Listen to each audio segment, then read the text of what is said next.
I'm JP Tuesday. And I'm Kiki Cannon. As lifelong Disney fans, the work of countless talented Disney creatives have shaped our lives. Now, as the Disney catalog expands, we're taking a journey through film and television to discover if that spark that shaped us as children lives on in adulthood. Does your favorite Disney media still cast that same spell? Join us as we find out. We are Rewatching the Magic. Hi, Kiki. Hi, Tuesday. AI Month continues here on the show with Robots from Blue Sky Studios. We don't do a lot of these Blue Sky movies, but I really wanted to do this one for AI Month because it's another Robin Williams movie, and I don't know if does Disney own Bicentennial Man? I'm not sure. I haven't thought about that. Yeah, I don't think we've looked that one up. I don't think that one's on Disney Plus, though. It is a Disney movie. It's Touchstone, but it's not on Disney Plus. But this was on Disney Plus, so we just went with it. Yeah, this is a recent edition as we are recording this. This has only been added within the last month as of time of recording. Yeah, it's been on Max for a bit, which is why we haven't really touched it. But it's no longer on Max. It's on Disney Plus with the Hulu subscription. So yeah, again, we don't really talk much about the Blue Sky movies. It's just never came up. We've only done what? Technically one if you count Peanuts movie, two if you count Nimona. Well, yeah, and Nimona isn't technically a Blue Sky one. It was supposed to be, and the studio closed before they could finish it, so it's not listed as an official Blue Sky production, even though it was done by their final team that worked there.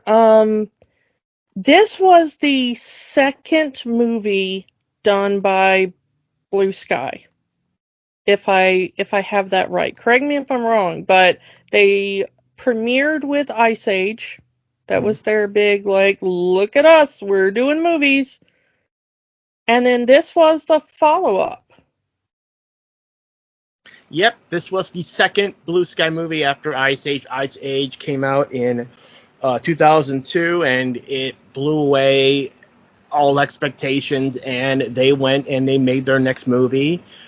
The original plan for this movie was to do a animated movie based off William Joyce's book Santa Calls. It was going to be a Christmas movie, but the test animations didn't really go over well with anyone, so they dropped it, and instead Joyce and director Chris Wedge, the same director of Ice Age, came up with an original idea about what if robots had feelings, just a few years before Pixar would do it.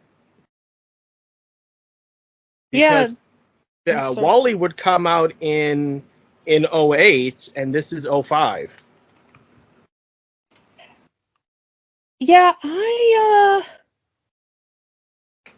I'm gonna say that, when Blue Sky came along and made their big splash with all right, Fox is jumping into the CG animation game, because we had Pixar doing stuff, we had DreamWorks doing stuff, and everybody was looking over at Fox like, you gonna top in there, I mean, they had some of the, like Titan AE and Anastasia. They were 2D movies. They hadn't really done the CG animated movie yet.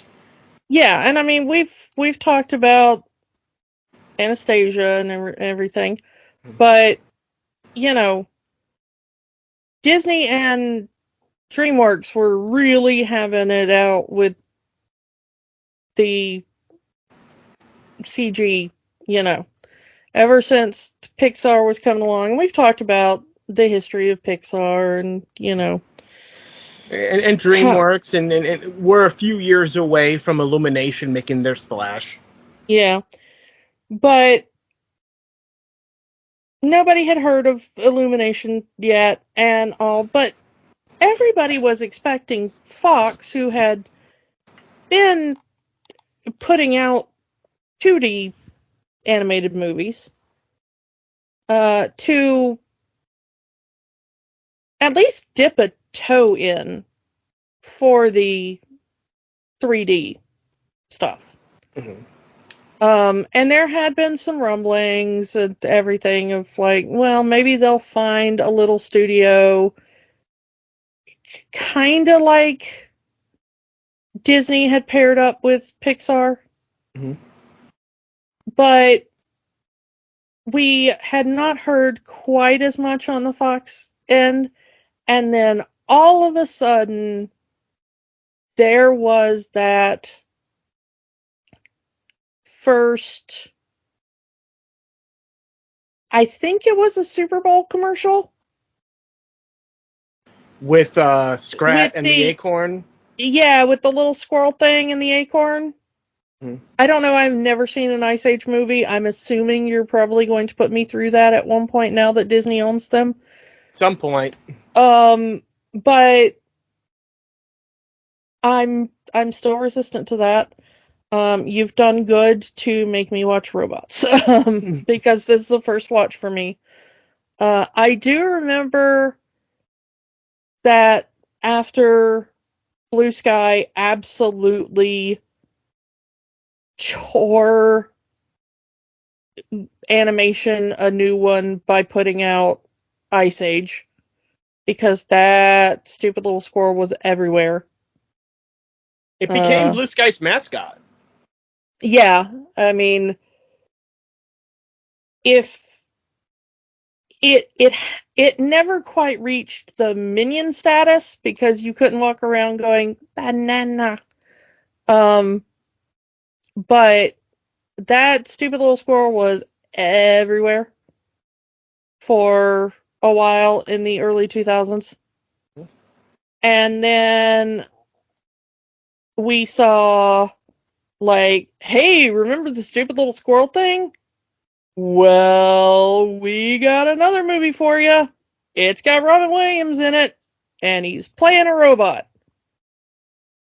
And much like we talked about with Aladdin, this movie was sold on the fact of, hey, do you like Robin Williams' voice? Do you like Robin Williams' voice talking at you a mile a minute? Do you wish Robin Williams would never shut the hell up? Boy, have we got a movie for you. And because of that, what was the first thing I said to you when I sat down and watched this movie? That this movie did not have enough Robin Williams in it. Well, that's not exactly what I said. I said I thought this was a Robin Williams movie, and it turns out it's a movie with some Robin Williams in it. Yeah. He's not the main character, he's the sidekick. Yeah, it turns out this is a Ewan McGregor movie. And I'm going to put that in here because of what else was a part of this movie and what made its early success, at least that first week. See, back in our day, we didn't have YouTube, we didn't have social media, and you couldn't see the latest movie trailers anytime you wanted to. You actually had to go to the theater and watch a movie trailer. And what was the movie trailer that was attached to this movie and just this movie? The trailer for Star Wars Episode 3, Revenge of the Sith, which has Ewan McGregor in it as Obi-Wan Kenobi. So all of the Star Wars fans went to go see Robots opening weekend just to watch the Star Wars trailer. You think I'm joking? I'm not. Well, there was another way that you could see the trailer back in those days. If you were a little bit on the dark side, and we know me, I've always been a little bit on the dark side. And that was with this new software that would let you download things off the internet from other people. Sailing on the seven seas there? Yeah. Yar, I am a pirate. I have always been a pirate. It is the month of September now, so Talk Like a Pirate Day is coming up eventually. We're not doing that this month because couldn't find any AI pirates, but at least not on Disney Plus. But yeah, so I skipped robots in favor of sailing the high seas to see that particular trailer. Thanks to a friend. But yeah. The thing is, that was for every Fox movie that had a Star Wars trailer attached to it up until the sale of Lucasfilm to Disney. Because at that point, we have YouTube. We don't really need to do that anymore. Yeah, honestly, up until the point where it got, we got YouTube and other video posting sites, and it was easy to share, 3 minutes or less of video on the internet with people, Mm-hmm. Once we got people being easily able to upload Flash video, basically, for free,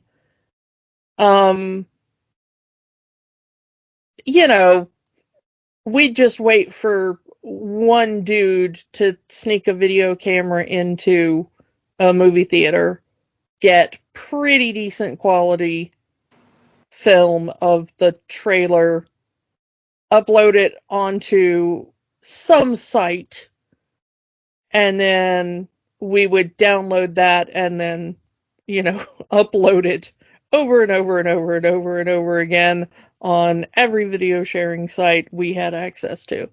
And now, of course, we have the thing of there will be a commercial that says, hey, go look up the trailer for this movie on YouTube now. And now the commercial for the movie is a trailer for the trailer, and you have to go look up the trailer on YouTube. And now nobody goes to the movie theater to see the trailer because you already have assigned seating at the theater. So you just wait like 10 minutes after the movie start time to wander in and get into your seat, and nobody even bothers to watch the trailers in the theater anymore, except for me. Yeah. Because I still come early because it's nice to hear the trailers with surround sound. Yeah. But let's get into this movie. So, yeah, I mean, you mentioned Ewan McGregor, we mentioned Robin Williams. This is an all-star cast of who's who. You have, the legendary Mel Brooks. You have Halle Berry, Amanda Bynes. It's amazing to have that. Back when she was an active actor prior to everything. Greg Kinnear, fresh. Back when he was an active actor who was doing things. Yeah. Jennifer Coolidge in the most Jennifer Coolidge character in an animated movie. Yeah, it's kind of weird to see Jennifer Coolidge back in the day when people were like, oh, it's that woman with that voice. I don't remember her name, but she's kind of funny when she shows up on things. She's probably never gonna amount to much, though. And now it's like, excuse me, Emmy award-winning Jennifer Coolidge, and you will put respect on her name. Back then she was just Stifler's mom. And of course, if you didn't like the American Pie movies, she was the bend and snap lady. So, yeah. And I mentioned the Jennifer Coolidge character, Aunt Fanny, because they had to change her name when this movie opened in the UK. Or, other places in the Commonwealth. Yeah, because, in the United States, the term fanny refers to the rear end, the buttocks. The booty. The booty. They even say it in the movie, we cannot call her Aunt Booty, because she has a gigantic backside. In other parts of the world, fanny refers to a part of the female anatomy. So outside of the United States, she is simply called Aunt Fan. Which means that all of the fart jokes kind of lose it a little bit. But the thing is, though, is that I kind of just wonder now, because now that all that American media, at least, has become so international. It's always been a little bit more international than other media has been here. Now that streaming services have become more the norm, I think we are more used to, in America, media from other countries. But when we were growing up, like, we've already talked about in our Doctor Who episodes how impossible it was to find Doctor Who back when we were kids. And like, if you were like me in the 90s watching anime, it would be altered and edited and censored to hell to accommodate to American standards. Nowadays, you have those companies are a little bit more involved with the international distribution of that, and to keep it as close to the original as possible while also being something that makes sense in another language. So it's not just American media, it's kind of all international media when it comes to putting that out into the world. Yeah, and I mean, just speaking of anime, I know that me and probably you, and shout out to our good friend Luke Ski, who I know is waiting for this as well, and our good friend Vega, who I know is waiting for this as well. But I know that there's a new version of Ron Mahalf that's about to come out on Netflix, and all of us are waiting for it. And that's going to hit Japan and America within 24 hours, and I think it's going to be the exact same version. Yeah, I mean, now you have that where within hours, anime is either going to get subtitled release or in some cases dubbed. I think it's going to hit the American with the option to have an English audio track or the Japanese audio track with English dubbing at the same time. Like, I think that's going to drop on the same day, from what I've read. And that's amazing. And that's amazing. That would be unheard of, even here in the early 2000s where we're talking about this movie. Yeah, I mean, at the time this movie came out, I think you would have to wait like 3 years to get the latest thing from Japan dubbed properly and brought over. But what I was saying in with this movie, with the Aunt Fanny joke, is I kind of just wonder with how ubiquitous American media is overseas now.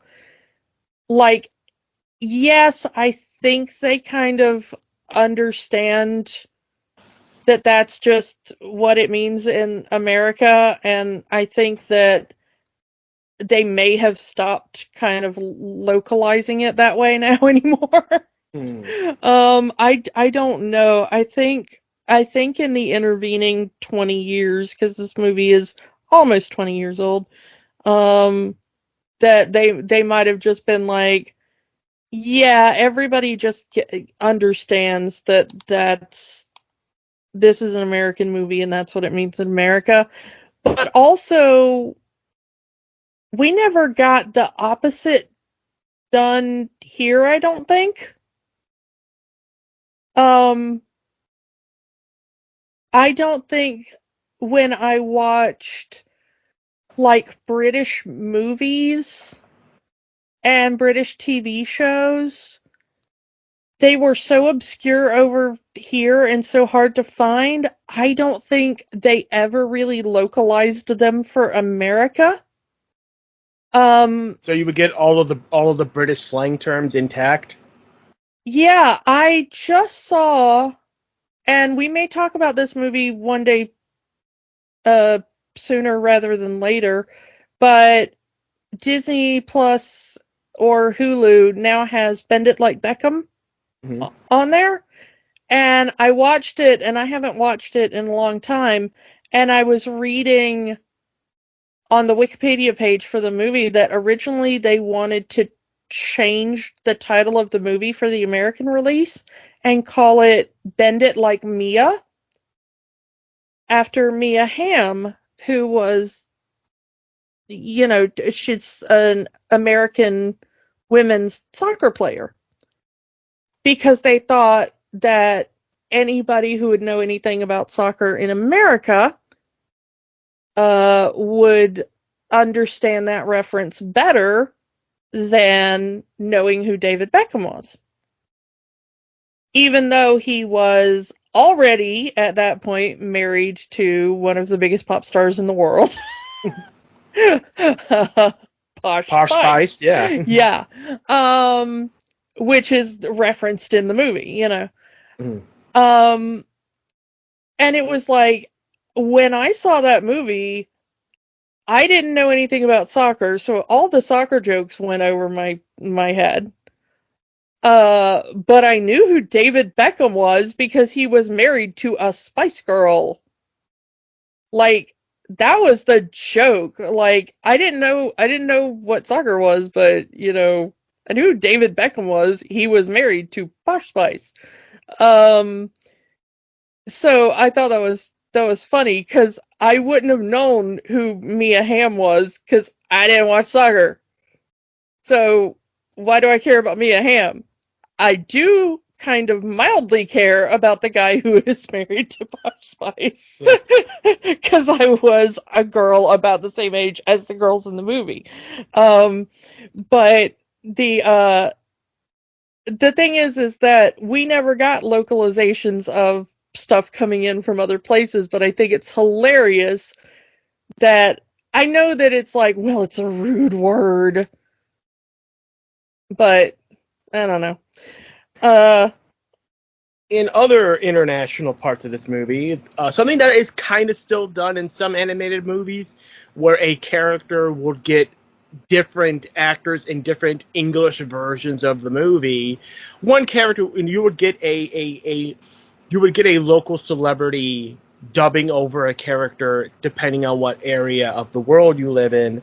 So like the character of Loretta, who is kind of Robin Williams' character's love interest in the United States version. In the U.S. version, she's voiced by Natasha Lyonne, which is the version we watched.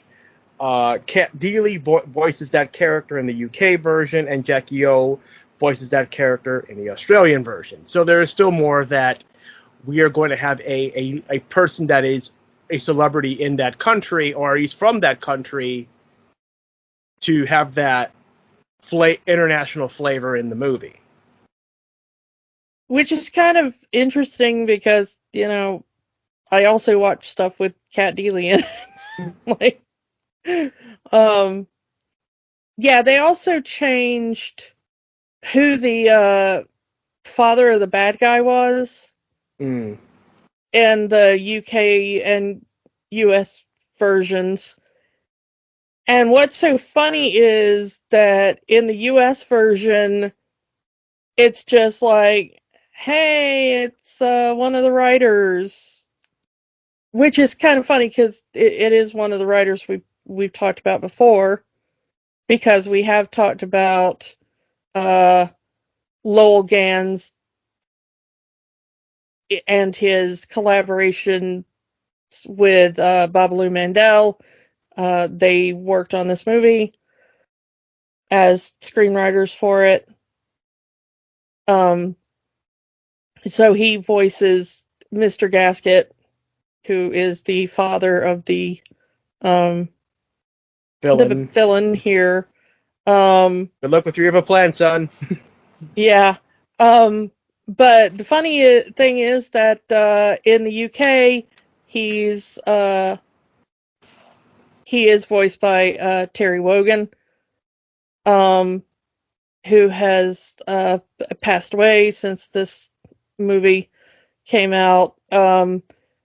But the thing is that hilariously, had I watched this movie at the time, I would have been more familiar with Terry Wogan's work. Because he had done commentary for Eurovision, and he had worked on Children in Need, which we've talked about before on here and stuff like that. So, I mean, it's like, it is kind of funny, the things that cross over sometimes to people. One more before we move on from the cast is the wristwatches. There's when Rodney comes to Robot City, there's a guy selling watches. And since everything's a robot, everything talks, the watches say, "Don't buy us, we're fake." And there's 3 watches. 2 of the watches are voiced by Paula Abdul and Randy Jackson, which at the time of this movie were 2 of the 3 judges on American Idol.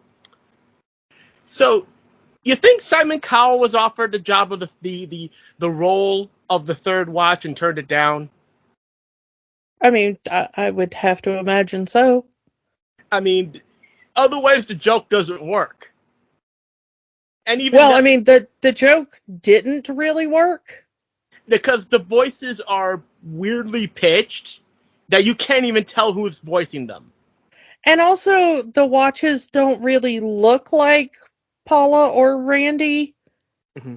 And the 3rd one doesn't look like Simon, and they're not in any sort of position where you would think, like, hey, we're in an American Idol kind of situation.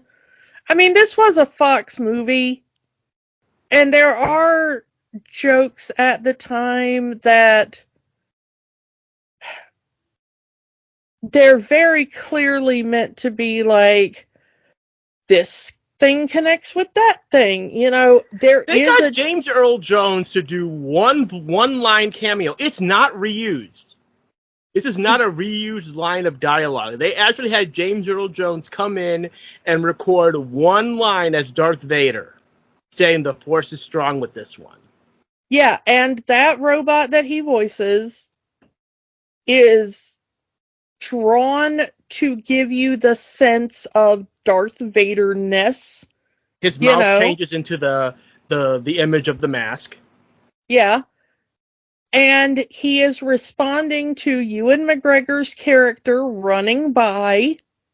So he is responding to, haha, that is Obi-Wan Kenobi.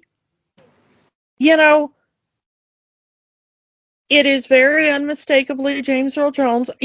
I mean, there are things that are absolutely meant to be, we are making a joke about The actors in this movie. Yeah, the actors in this movie and other characters they play and other things Fox owns. And But other they're, robot properties. Like, they yeah, put all of the robot jokes in this movie. Like, it's a dumb joke, but I love it. Like, when Rodney like I said, when in that entire scene where Rodney comes to Robot City, they're holding the names of people coming off, and one says Silverman, one says Copperman, and one says Tinman. And here comes the Tin Man from The Wizard of Oz. That's a no, funny joke. yeah, and not owned by Fox, but Public domain character. well, yeah, I mean, if you use a very generic Tin Man that doesn't look like the one from the Judy Garland movie, yeah. But they do the "we're off to see the wizard" dance.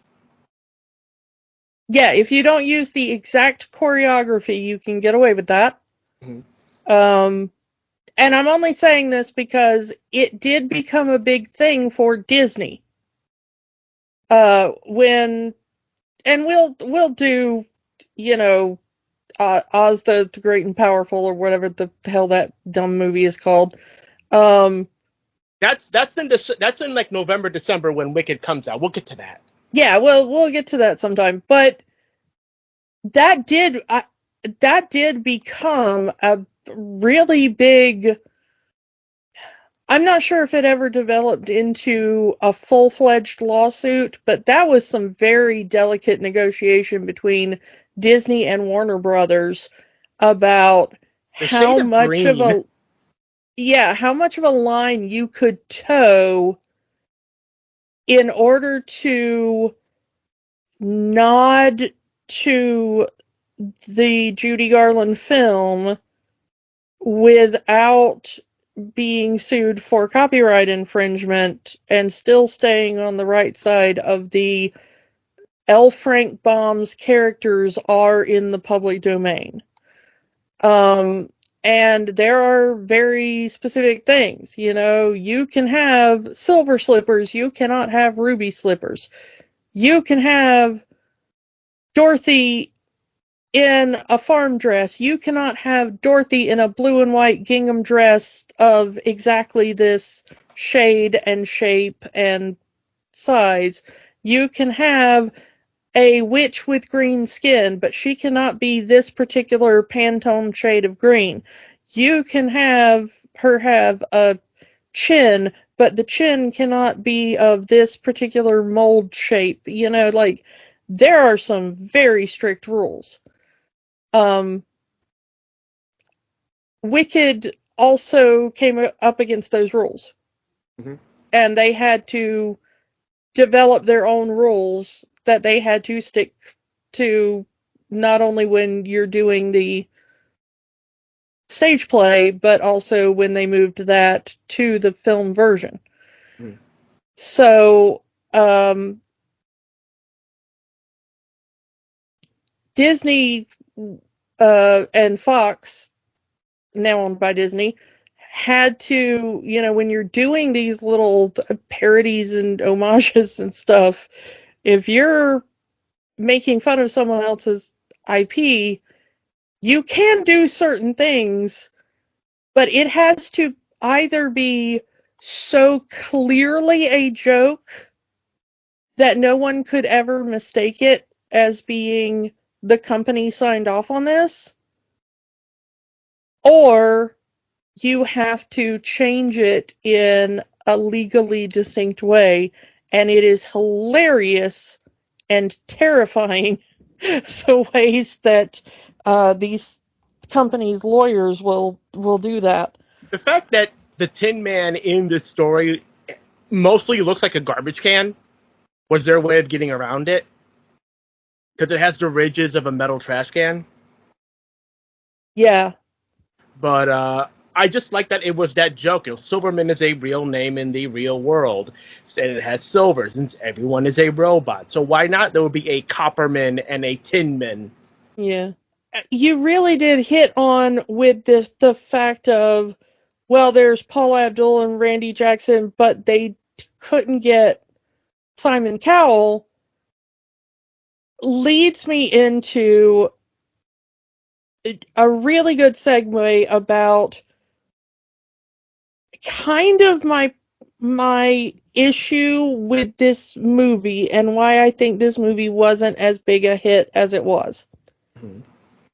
And we talked about how, like, okay, opening weekend, this did big box office, and yeah, but the reason why I think this movie isn't really well remembered, because when this popped up on Disney Plus, I saw it and I was like, robots, what the hell is, and I clicked on it and I was like, oh yeah, I do remember that. Every bit of this movie had the parts. See what I did there? See what I did with the parts and the robots and the movie? Yeah. It had the parts to be a great movie. If you tell me what went into the making of this movie, I'm expecting that this is going to be a good movie. I mean, okay, the cast: Ewan McGregor, Halle Berry, Greg Kinnear, Mel Brooks, Amanda Bynes, Drew Carey, Robin Williams as the sidekick in the early 2000s in an animated movie. I mean, take everything else away, you've got Robin Williams voicing in an animated movie in the early 2000s. And we've done the other two he's done. Yeah, baby, you are making bank. All right? This is going to be a good movie. All right? You've got, this is a screenplay by 3 writers, 2 of whom are Lowell Gans and Babalu Mandel. We have talked about their work before. This is going to be a good movie. This is Blue Sky Studios, who showed up out of nowhere and dropped Ice Age on us 3 years prior to this. Yeah, now we're talking. We are cooking with gas. Right? Yeah. And we are going to put the trailer to the final part of the new Star Wars trilogy in front of this movie. And it's going to make all the nerds show up to watch this movie with their little kids. Even if they're only showing up to watch that trailer in front of the movie, their little kids still need something to sit through after that. Yeah, baby. This is going to be a great movie. And what do we get? We get, well, we were going to put a joke about a property we own. We got this American Idol thing. I mean, it is the biggest TV show on the air, but Simon Cowell wouldn't play ball, and we couldn't really think of the punchline to the joke. We just thought, wouldn't it be funny if we had 3 objects that were voiced by the American Idol judges, and we got drunk after that, so we never really finished that part of the joke, but we'll think of something on the day. Oh wait, we couldn't get Simon? Well, 2 out of the 3 will do. Oh wait, we never really did think about a punchline? Okay, well, Paula and Randy have recognizable voices, right? Oh wait, you couldn't think of how to make wristwatches look like Paula and Randy? Well, people will still get the joke, right? You couldn't figure out how to get wristwatches to do a American Idol, like, pastiche? Well, kids will still figure it out, right? Kids aren't really the market for American Idol. I mean, their parents will still get it, right? Like, it's just like somebody kind of half-drunkenly suggested, why don't we put an American Idol joke in there? That's a thing. And then nobody bothered to finish that thought. Yeah, some of the jokes have not aged well because they're so centered on the early 2000s. No. I'm not saying the joke didn't age well. I'm saying the joke didn't like present day well. I'm saying if I'd have watched that in 2005, I wouldn't have gotten that joke. And the thing is, they're talking at the same time, so you don't get, and their voices are modulated, so you don't even get that. If it had been, Paula Abdul saying, "Don't buy us," Randy Jackson, "We're fake," and then if they had, you know what does work Hmm. is that we start the movie with a idealistic little, I mean, not even idealistic, but it's a little Stanley Tucci, a young Stanley Tucci robot, Herb, Mm-hmm. who goes home to his young Diane Wiest robot wife, Lydia, because, yeah, my wife just called to tell me my baby's about to be delivered. Yeah, yeah, yeah. But they're robots, so it's literally a delivery, like an Amazon delivery, like a FedEx delivery. It's a package delivery. A box gets delivered with parts to build a baby robot. That is a good joke. That joke lands. Oh, you missed the delivery, but making the baby's the fun part. And then they play Bow Chicka Wow Wow music, and that is also a good joke. Mm-hmm. And then they go through 12 hours of labor building the robot. And Like then an they IKEA instruction set. and That then is they also a funny joke. and of course the scene ends with them forgetting the part that makes him a boy. I mean, the fact that it's the part that makes him a boy, that it's a joke you can see coming. I didn't find that as funny as everything else. Like, ha ha ha, okay, whatever. Mazel But, tov, he got circumcised. yeah, well, I mean, you don't really circumcise a baby with a mallet, but yeah, okay, whatever. Even do the got your nose and then he unscrews the nose. That again, that goes back to being a funny joke. But the thing is like, there are all these little jokes at the start of the movie that are funny because it's a world that has no organic bits to it. But also they make jokes about organic things. Like like Amanda Bynes' character Piper. It's Piper, like Viper, like the snake. So apparently snakes exist in this world. Or at least they used to, or something. Well, there's a kind of interest to it because is this like in the Orville where there used to be an organic civilization and now there's an entirely robotic civilization over that? I mean, That's an interesting thought. people have made the same questions about the Cars movies. Yeah. It's an interesting and sometimes terrifying thought, but it's a cutesy little world, okay? And there's cutesy little jokes you can make about that. I even joked to you that there's like a whole academic book to be written about a 3-second joke that as the robot grows up, well, it's not growing up organically. Okay? So if you want your baby to age into a child at various stages, you have to either buy or get hand-me-down parts from other family members. So he talks about like, oh, are those my big boy parts? And that's how he becomes like a toddler, or like a 5-year-old, or whatever.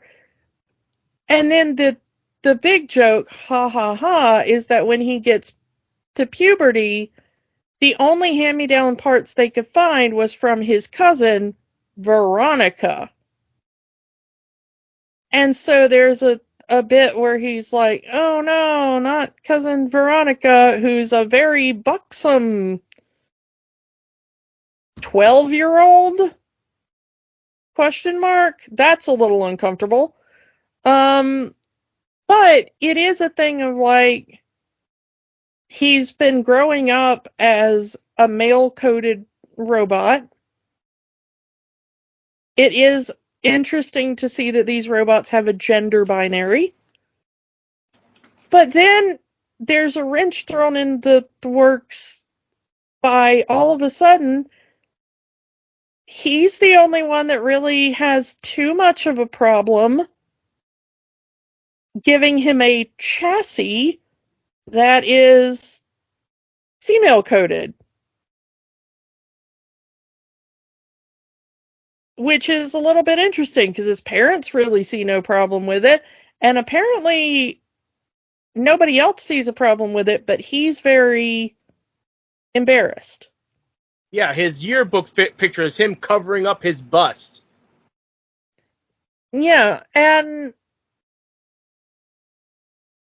then the year after that, he goes back to, entirely male-coded parts and all. But his mom has this entirely, 1950s housewife aesthetic in her hairstyle, quote-unquote. And also the fact that she has a bunch of metal rings around her waistline that give the illusion of a dress, skirt kind of thing, that make her look like a 1950s housewife in a dress. The entire movie has this 50s retro future look to it between the architecture and the robots themselves. Yeah, until you get to the bad guys who want to force the robots into a very samey upgrade system, at which point all the robots that have gone through the upgrade process look like, once again, very gender binary, but they look like 80s business suit gender binary. So a masculine 1980s suit tie look, and then a women's version of that with the tight pencil skirt kind of look, and no tie, but like a business jacket with the shoulder pads, and very slicked back hair kind of feel for women, and so it goes from a very 50s retro-futurist aesthetic to a very 80s via the kind of almost iMac feel that was coming into style in the early 2000s. So a very Apple aesthetic. But it's almost the Apple of that, like, Apple 1984 commercial. And yeah. I mean, let's kind of get into the story here before we get too far ahead here, because we have our main character, Rodney, and his dream is to be an inventor. His idol. Yeah, he's the baby we see being built at the beginning, and he's voiced by Ewan McGregor. And his idol is Bigwell, which is played by Mel Brooks. And they portray him in a very Walt Disney-esque way. He even has his own television show, like Walt Disney did. And his whole thing is that it doesn't matter what parts you came from, anyone can shine. And that resonates with Rodney, who is all hand-me-down parts. He is The only new parts, if you want to even call them that, were the baby parts. Everything else has been hand-me-down, used spare parts. So he gets this drive in him to, it doesn't matter where you came from, anyone can shine, doesn't matter what you're built with, and all that stuff, which just fits into the entire theme of the movie. His dream is to go to Robot City, where Bigwell's big company is at, the biggest company that builds robot parts, both new and spare parts for all robots all over the world. His dream is to be the new inventor at his company, and he goes, and he's the small town kid that moves to the big city. Very, standard movie stuff. And as you were saying, once we get to the big city, we see that Bigwell's company has been taken over by the acting CEO, if you want to call it that, which is Greg Kinnear's character Ratchet. He wants to get rid of all the outmodes, all of the obsolete robots, all of the the poor people. The rich businessman wants to get rid of all the poor people who can't afford to have brand new parts put into their bodies, so they use used parts or they use spare parts.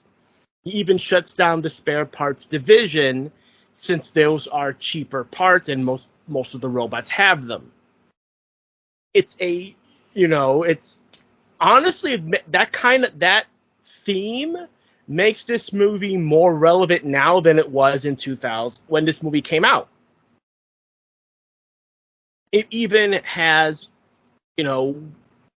something that has been in existence since the beginning of television is companies putting commercials saying, what is the thing that we can tell people that is wrong with them that they have to buy our product? Kiki, as a female-coded person yourself, how many products are aimed at you and other female-coded people that, hey, this thing is wrong with you, buy our product? Yeah, I mean, that is basically all of advertisement. Yeah. And that is the villain's thing, is if we can't make people feel bad about themselves, how are we going to get them to, and he's mad because Bigwell's statement for the company was always, no matter what you're made of, you can shine or whatever. And Ratchet wants the new thing to be why be you when you can be new? Like, just replace everything about you with new parts. And the thing is, when everybody does that, they look mostly identical. The entire board. Now, granted, this is probably a cost-saving measure for models in animation, but it does add to the story where the entire board of directors are the same model. Yeah, but you see at like the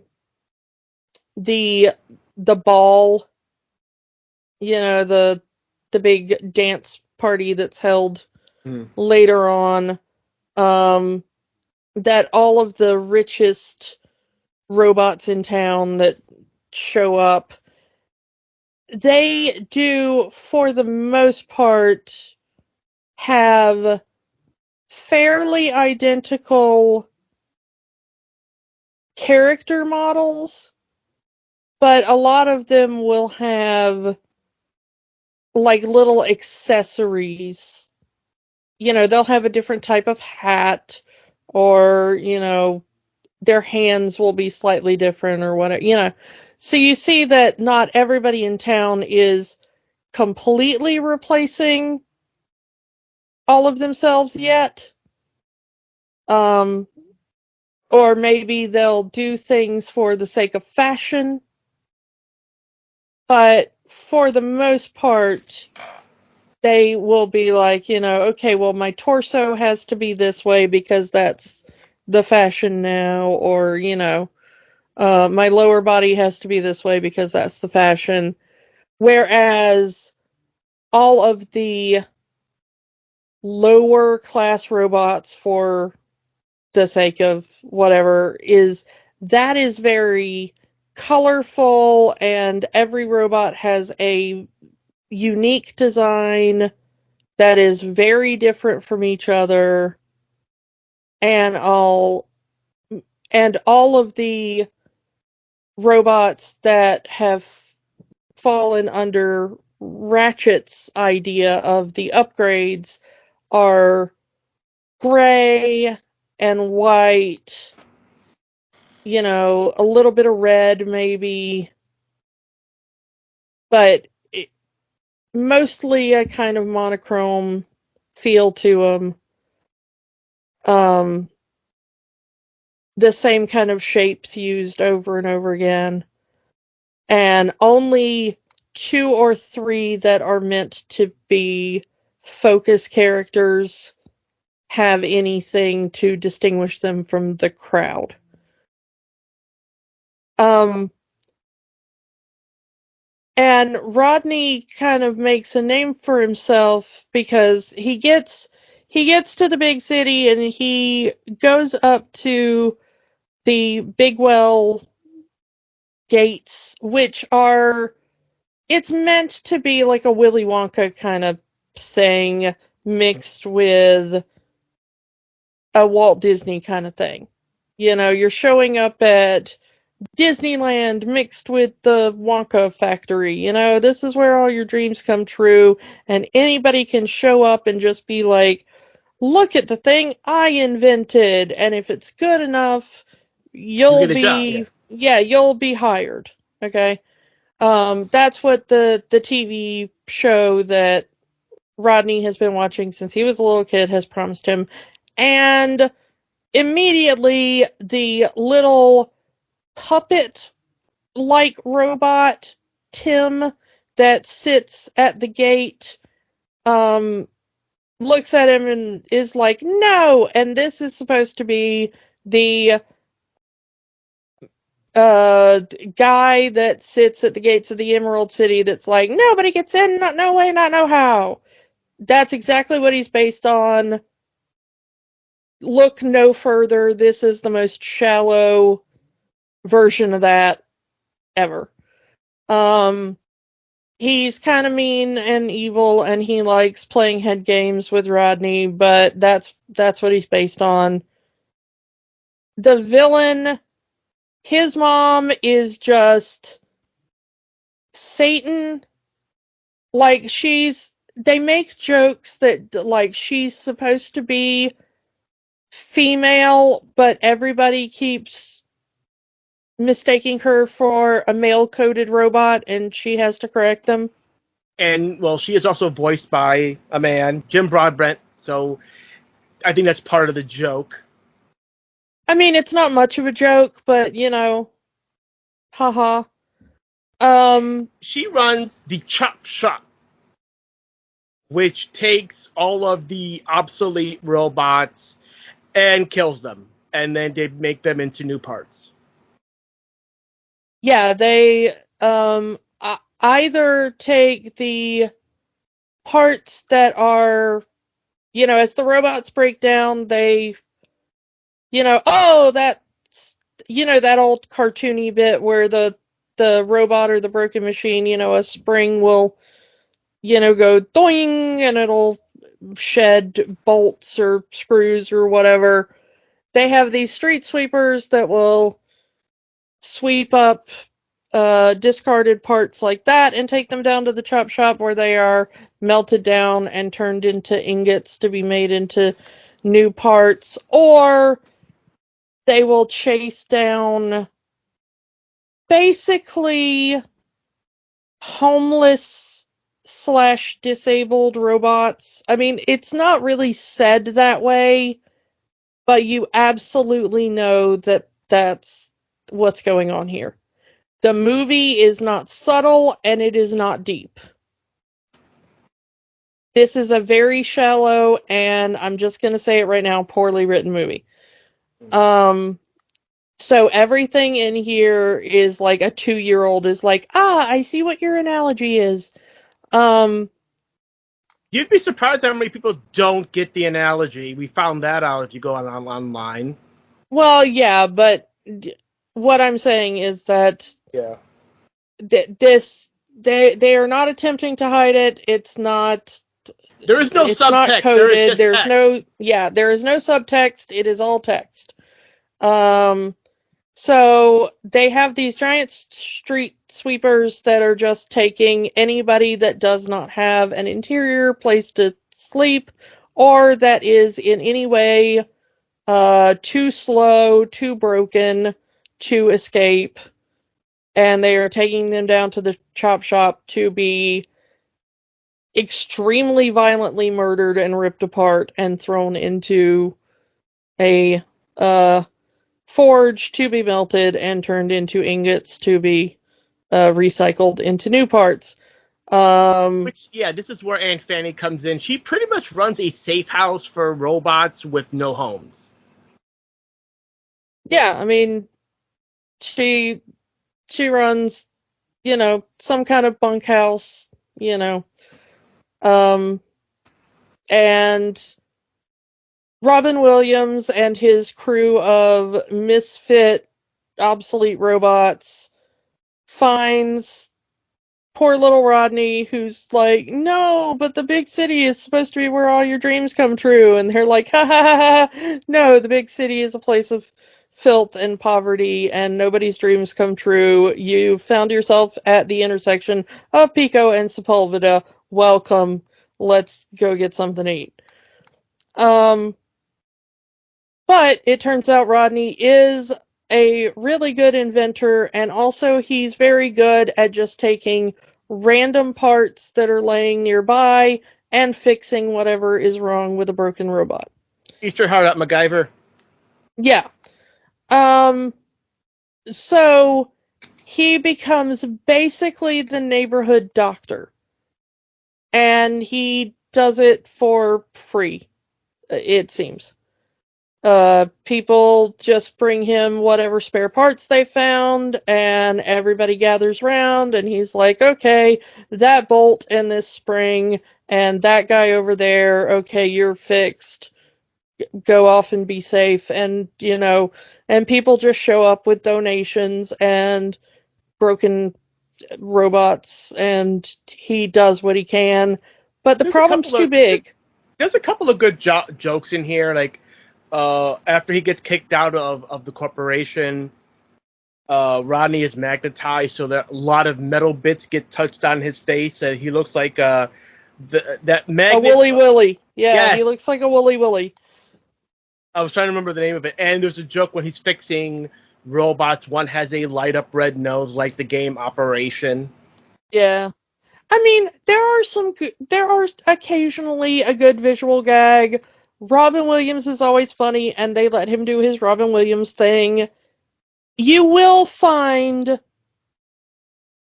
a funny joke or two. One of my favorite jokes, and I hate to admit to it because I'm really not a fan of humor about flatulence, but the Jennifer Coolidge Aunt Fanny character is just one extended fart joke. She's artsy fartsy. The artsy part is great. It's not so much the fartsy part. Yeah, and so yeah, there's that one scene where Rodney and Fender and all of that misfit crew are doing arm farts, and then Aunt Fanny rips a real one and kills the light, the street lamp outside. Lady, go see a doctor. But the kicker to that joke is that the next morning, we see the street light faint, and then the next morning there's just a chalk outline where the street light had fainted. So, like, she murdered the poor streetlight that was standing on her corner. Yeah. Which is a super dark joke for this movie. Because we know what happens to anything that dies in this world. is it gets picked up by the street sweepers and taken down to the chop shop and ripped apart and melted and turned into new parts. Yeah. So, like, I don't know. You kind of wonder if she's like a weird serial killer. Death by But also, like, is it only a deadly gas to certain robots? Because the other, like, 5, like, misfit robots live with her in a house. Also, like, everything in this world is made out of metal and is sentient, so, like, is their house sentient? Yeah, anything metal, like I mentioned, there's that one guy trying to sell the watches, and they're talking. The toilets talk, the street lamps talk, the musical instruments talk. Everything is some level of sentience in this world. Even the Wonder Bot that Rodney invents that he's going to try to sell to the corporation has sentience and is alive, has its own thoughts and voice and feelings. Yeah, and Rodney's like, what, like 16 or something? So is he a dad now? Like, is that his kid? Because we know that babies are built. And he just built this little coffee pot robot thing. And he was intending to make it work, like, as a helper to his dad in the restaurant where his dad worked, but also, like, it wasn't going to be an on-the-books employee. So, like, did Rodney just build a slave bot for his dad? Like, what? Like, and is it also his kid? Or, like, is it a pet? Like, is that how they get animals? Like, did he just build like a working dog or something? Yeah, we see robot animals. So they have the robot dog, or at least one of the robot misfits takes a voice box that makes him sound like a dog, and he starts acting like a dog, and he starts to go to a fire hydrant to pee, and the fire hydrant just says, "Don't even think about it." And it's like, so yeah, every little thing seems to have some level of sentience, and it's weird. Yeah, it's very, very strange. Everything about it, like, Rodney goes to get on a bus, and the bus has a bus driver, but the bus is also sentient. You know, Mhm. I don't know. This world confuses and infuriates me. Again, it's the Um, same questions you would ask of the Cars universe. yeah. If you ever want to know why we haven't done Cars, this is why we haven't done Cars. Because Cars is way worse than this about this same issue. So anyway, they're trying to find out what happened to Big Weld, why he's not with the company anymore, why the company has been taken over by Ratchet and going in this new direction. They try to go to the Big Weld ball where they think he'll be at, and it turns out he's not there. And Rodney just takes his disguise. He's disguised as a overseas nobleman with Fender dressed as his servant. I mean, it's a funny joke, and it kind of makes the little puppet guy. He gets a bit of a comeuppance here. Because, you are not worthy to be slapped by him. I will slap you in his place. Thank you, my liege. Yeah, that bit is kind of funny. And this is where Rodney meets his love interest, question mark? And it's like 2/3 of the way into the movie, he finally meets the Halle Berry robot. Yeah, Cappy, who has been Ratchet's kind of second in command. Kinda, yeah, and he kind of promotes her to have an office right by him. It's very clear he wants and how can I make a sex joke that's robot? Yeah, whatever the robot version of I'm coming on to you because I'm the creepy villain guy. Yeah. But in a world where you just get together and order baby parts in a box and then sit there and assemble them like an IKEA shelf, yeah, that doesn't really seem very interesting. He's abusing his power. Yeah, I mean, he's definitely abusing his power, but she sees Rodney once at this ball and she decides to save his life, and then I guess they're dating now because literally like 5 minutes later somebody refers to them as boyfriend and girlfriend, and she's like, oh, are we? Yeah, I guess we are. And then Which they're which just together at that point. which angers Piper because she's been into him the moment she saw him. Yeah, but Piper is coded as like a little girl. The kid Like, sister. She is literally Robin Williams' kid sister. yeah, which Robin Williams is coded as like, 50-year-old Robin Williams or whatever. And Ewan McGregor is coded in the movie as like a 17-year-old, 18-year-old idealistic kid. And Halle Berry is coded as like maybe a 25-year-old business executive.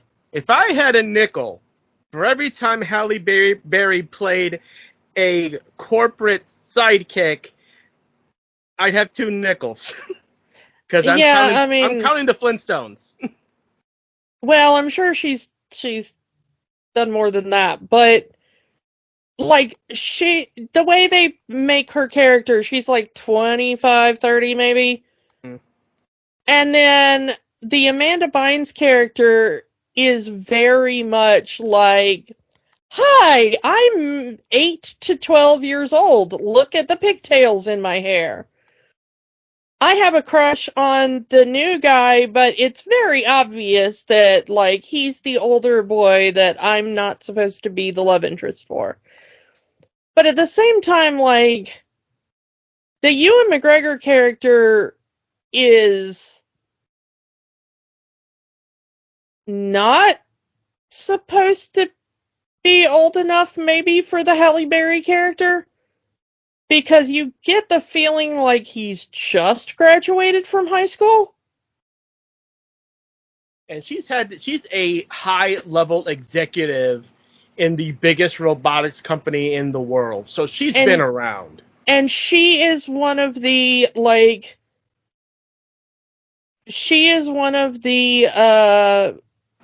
upper management in the boardroom of the biggest and perhaps only corporation in this world. You know? I mean, I cannot explain how weird this pseudo relationship hits in this movie. At what I will once again say is at the beginning of Act 3 of this movie. They meet.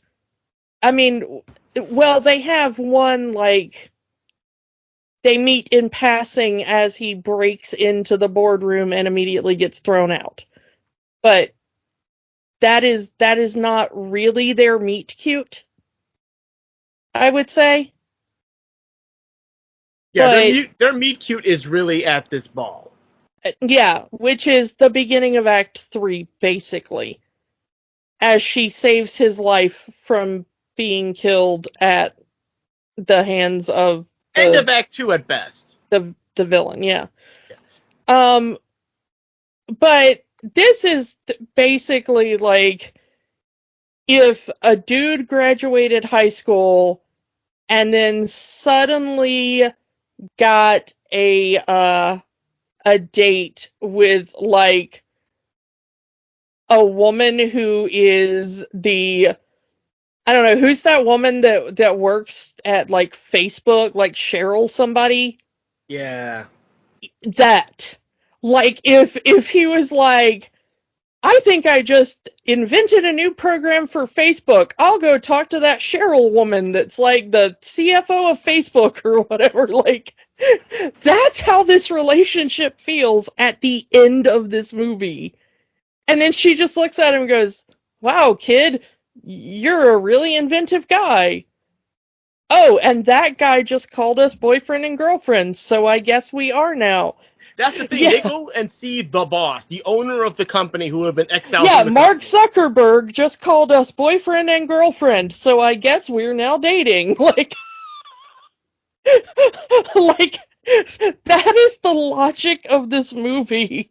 It's like a woman who is coded, like, somewhere between 30 and 40, sees a 17, 18-year-old kid. Her boss says, hey, is that your boyfriend? And she goes, yes, it is, sir.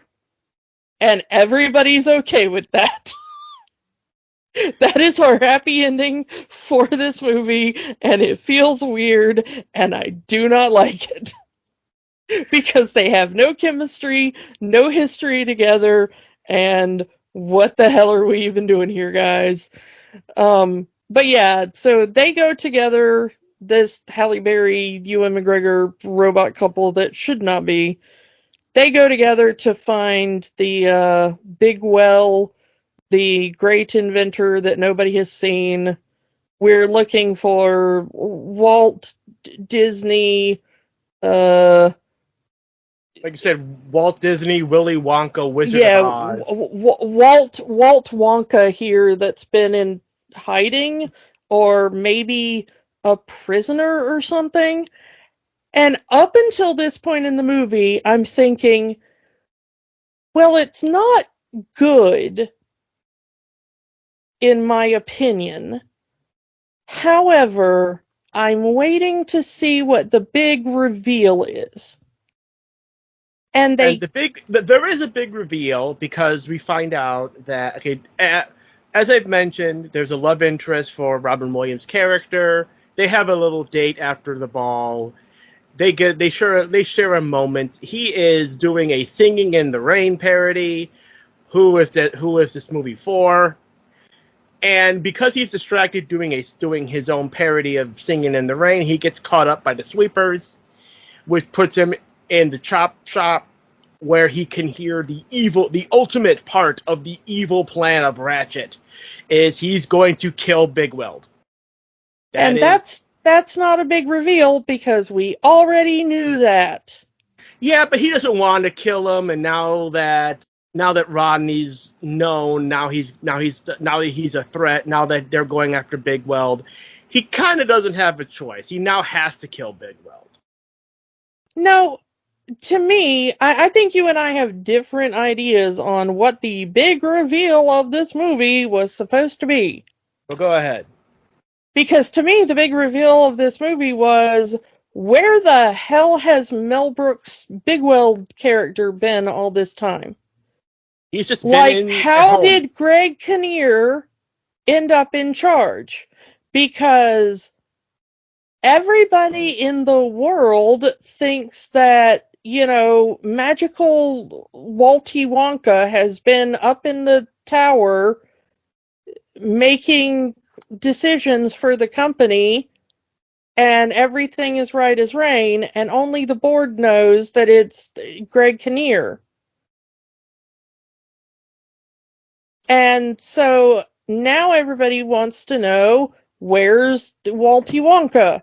And the answer is, he's been sitting on his big round ass in his mansion playing with domino-based Rube Goldberg machines.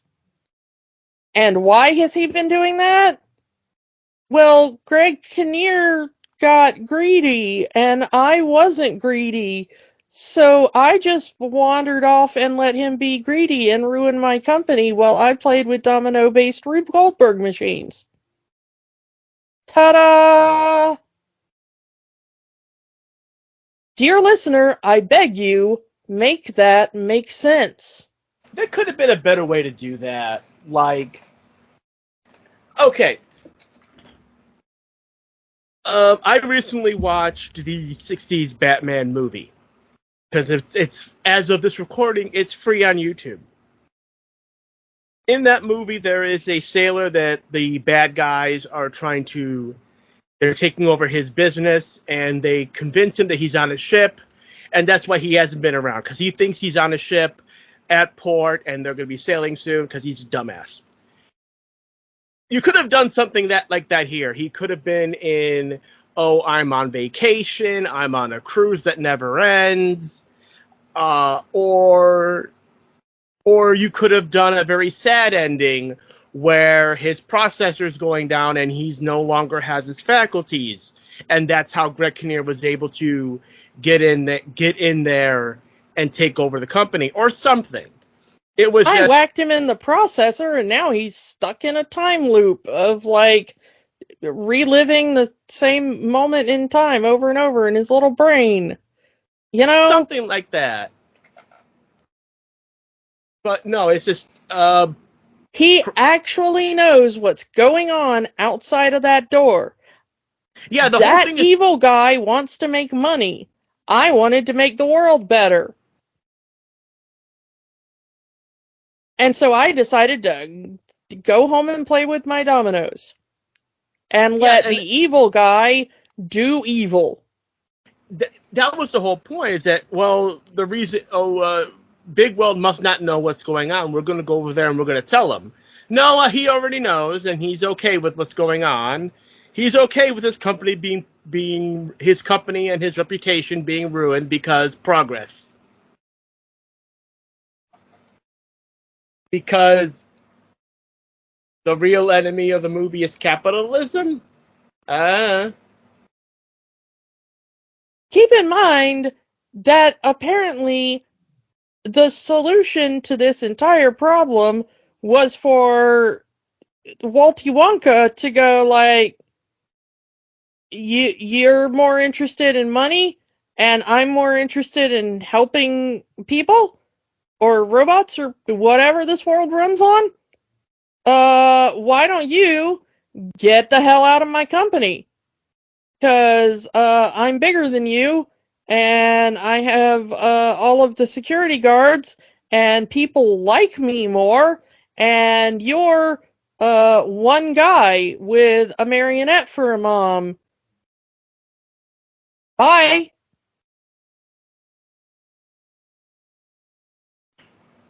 I mean, you expect, okay, maybe not you, because it seems once again we had a difference of opinion on what the big reveal of this was, but I expected that the big reveal of this movie was going to be like, we took the ball bearing out of the bottom of Bigwell, and so he can't roll around to do anything about it anymore.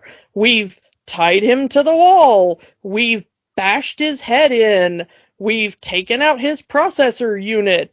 We've, surrounded him with guards that are completely loyal to us. We've tricked him into what our big plan was. He thinks I'm his long lost son. I don't know. Not just like he wanted to make money and I wasn't into that, so I effed off into the sunset. Later, dudes. Yeah. And this may be the dumbest movie we have ever reviewed on this show. And you also have the added peril of Rodney's father is dying. Oh yeah, Rodney's father has the cough of doom. Don't worry, he gets better. Literally before the plot is resolved. By the time Rodney gets back to town, his dad is up and working and has completely forgotten about the cough. And then they go like, "Don't worry, we brought you replacement parts. They're brand new." And he's like, "Oh yay, everything is fixed." I guess that was a thing, even though I'm already back at work and nobody remembers that I was sick and in bed and dying of a mysterious cough or something. Yeah, he didn't even have the audacity to like be in bed or whatever, like. Yeah, I mean, it's just he wanted money, I didn't, and I walked away. which breaks Rodney. Like, he is a broken man after this. His hero, his idol. It broke me. I was sitting in a chair eating cookies, and I was like, the hell is this shiz? And it breaks him. He's like, yeah, you know what? Sometimes dreams don't come true, kid. And then he's gonna I'm gonna go back to my hometown now because my hero is a farce, and the dream that I was sold on is a lie. And now the company I've always wanted to work for wants all of us to go to the scrapyard. Yeah, Rodney was absolutely 100% okay with the world ending. He was just going to go back and, like, let the world end while he held his dad's hand or whatever. Because he thinks his dad is dying. Well, no, it's like, if the world's ending and everybody's dying, at least, you know, we're going to die together kind of thing. Yeah. I mean, that's valid usually in narratives where, like, well, you know, we tried to stop the giant comet, but the giant comet's going to hit the planet anyway. At least, you know, we can die while we're, like, in each other's arms kind of thing. That's a fine ending to a movie. But the thing is like, that's not the ending to this movie. Rodney just found out, like, oh, the world is ending for the dumbest reason, because literally one guy wants to end the world, and the one guy who could have stopped him before things got this bad just, like, was like, yeah, okay. Don't see why I should lift a finger to stop you. Go ahead and end the world, greedy, crazy man. And yeah, he's about to go home, and then he gets like, no, I'm not going to give up. If he won't fight with us, we'll fight it for ourselves. And then he goes, well, and then Big Well comes back in, and I want to be like you, kid. You inspired me to fight back. Yeah, this entire movie is like finding out that, like, it's like Robin comes to Gotham City, and the Joker is about to destroy Gotham City, and Robin is like, oh no, Batman is missing, and that means that, you know, the Joker is gonna blow up the whole town or something. We must find Batman and figure out what went wrong. Only to get to, like, Wayne Manor and find out that, like, Batman could have done something about it this whole time. He just felt like sitting at home and playing video games instead. That is how stupid this movie is. And then Robin's about to F off. And then Robin just goes, you know what? Gotham City is stupid, and I should just leave. And then he doesn't. He says he's... And then he turns around and he's like, no, the script says I have to go save Batman. Stupid Batman. I'm always saving Batman. And then he turns around and he goes save Batman, and then Batman's like, you know what, little boy wonder? Your plugginess today has reminded me that I should be a hero. Yeah, let's go fight crime together. You're now second in charge of the crime fighting business. Hooray! And that's supposed to be a happy ending. Then Robin, who is like 12 in this version, is suddenly dating Catwoman. Yeah. Yeah, that's the ending to this movie.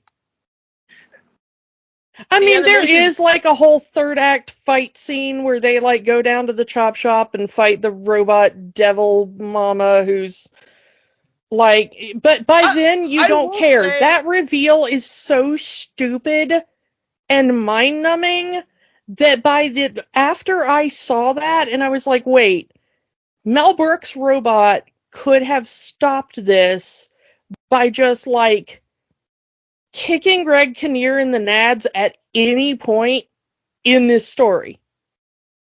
Because honestly, the Greg Kinnear character is not the villain.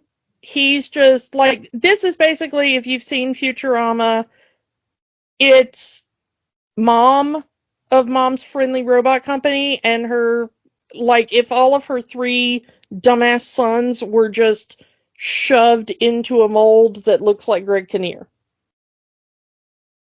It's just that, like, milquetoast, weak little meh as a villain. Like, that's our main villain, and then he occasionally goes down to hell and reports to Mom, who has taken over the job of the robot devil. And then Mom goes, like, smack, get back up there and do evil stuff. And he's like, alright. And then he goes back up there and it's like, we're gonna do evil stuff because my mom said so. I And, didn't like, really want to do evil stuff, but Mom says I have to do evil stuff. yeah, and then you find out that the reason they're allowed to do that is because Mel Brooks was like, yeah, okay, I'm gonna go play with dominoes.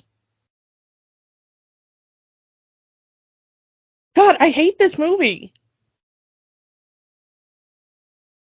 How come everybody involved in this movie is really good at making movies, and this is the worst movie we have watched on this podcast?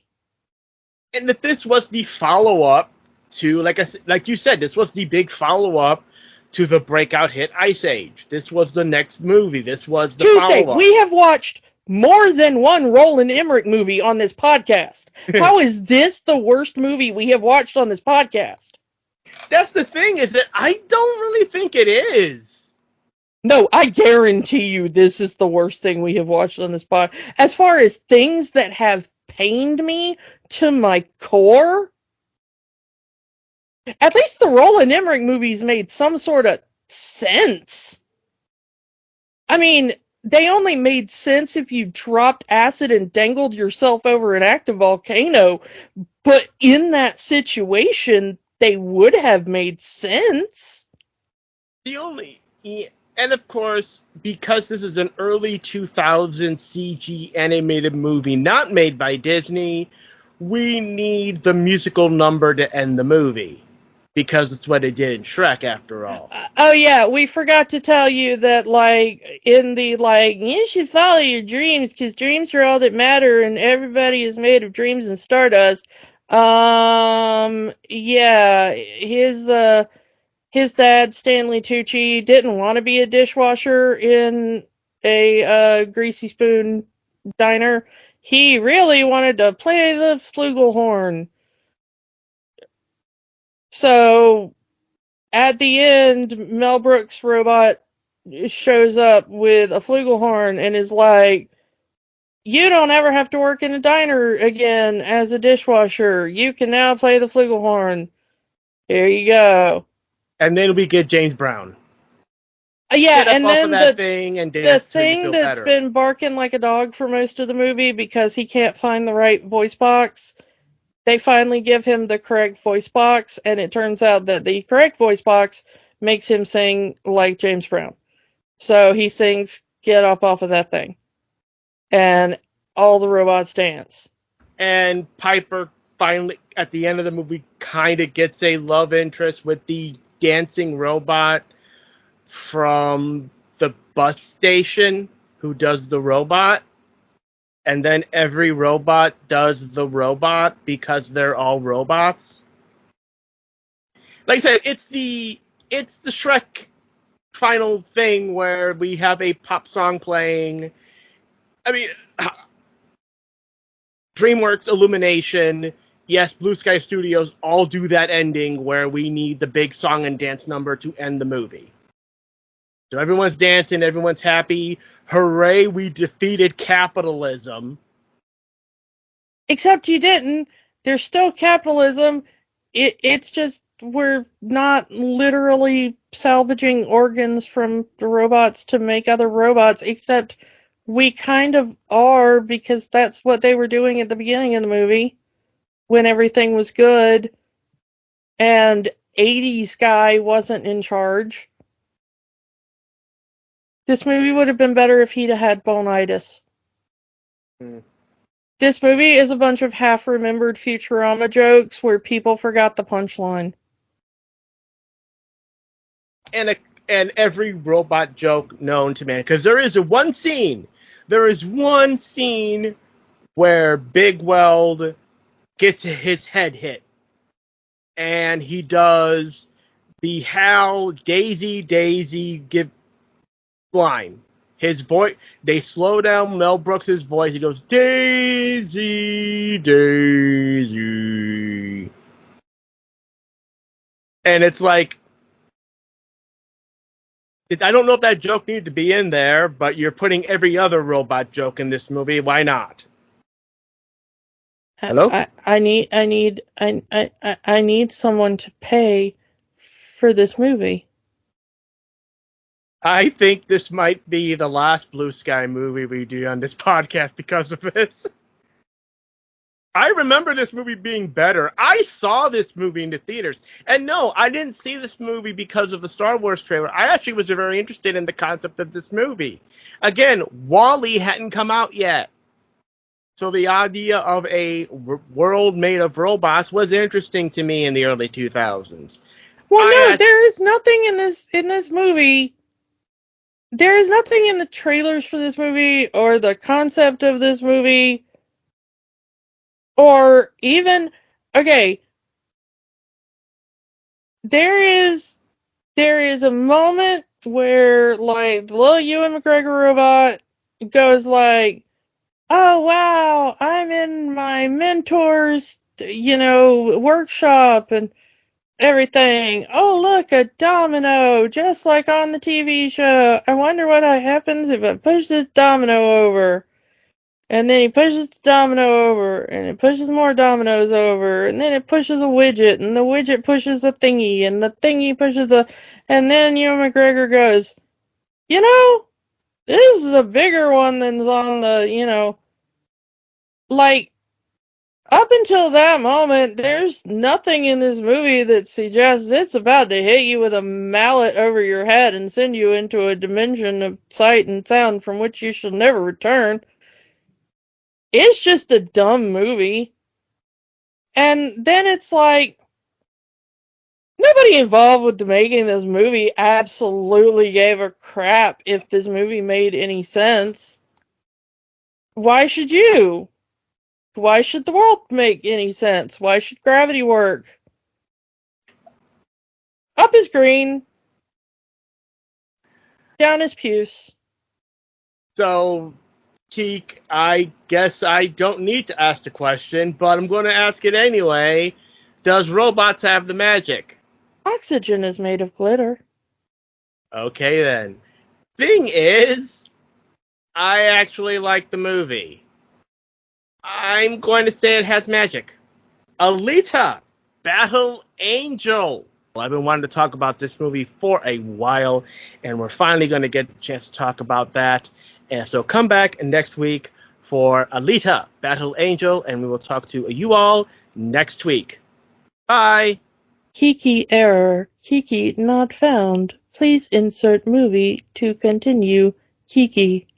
Don't let the magic stop here. Join our conversations on Facebook, Instagram, and Threads at Rewatching the Magic. We are on the X, formerly known as Twitter, at Rewatch the Magic. And new episodes are available every week at rewatchingthemagic.podbean.com. Remember, the magic is for everyone. It only stops if you let it. Podcasts are fun, but there's work to be done. We encourage you to get involved. Here are some organizations we support. The American Civil Liberties Union fights for the constitutional rights of all Americans. Find them at aclu.org. The National Network of Abortion Funds helps people find access to safe abortion services. Their site is abortionfunds.org. The Trevor Project provides a 24/7 crisis helpline for LGBTQ youth and education services for schools on LGBTQ issues. They can be found at thetrevorproject.org. Or find a way to help in your area.